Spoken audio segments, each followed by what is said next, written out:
Welcome to a tutorial that will show you how to set up your first interactive Google map.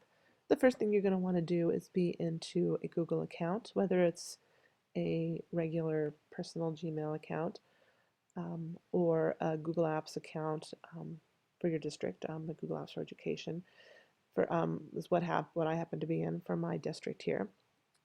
The general Gmail, Google Apps, just the sort of consumer level one, um, will have very similar features, and from what I understand, I haven't played around too much with it in my regular Gmail account.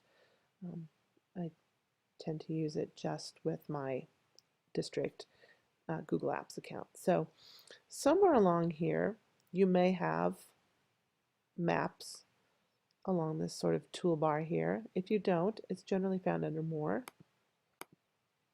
Mine's right up here at the top, but if you don't see it here, you can click on Even More, and you get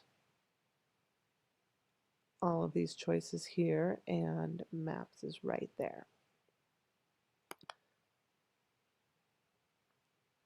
So what you're going to want to do now, generally it takes you to where it thinks you are, more or less, when you open it up.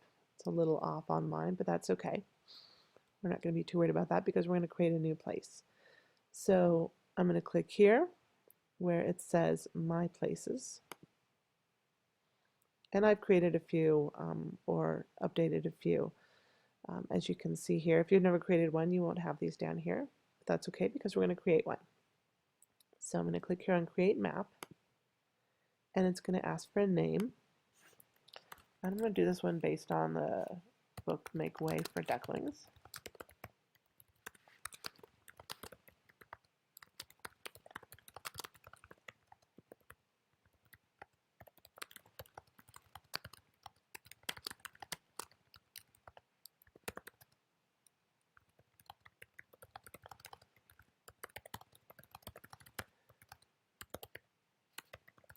So I teach generally kindergarten through third grade.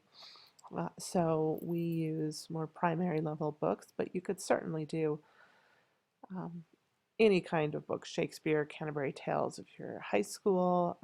The Watson's Go to Birmingham is a great one for middle school. So just kind of any book that has where the setting is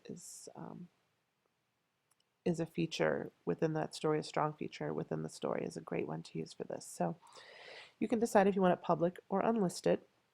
If you have kiddos working in it and they are giving their first names, you may want to make it unlisted.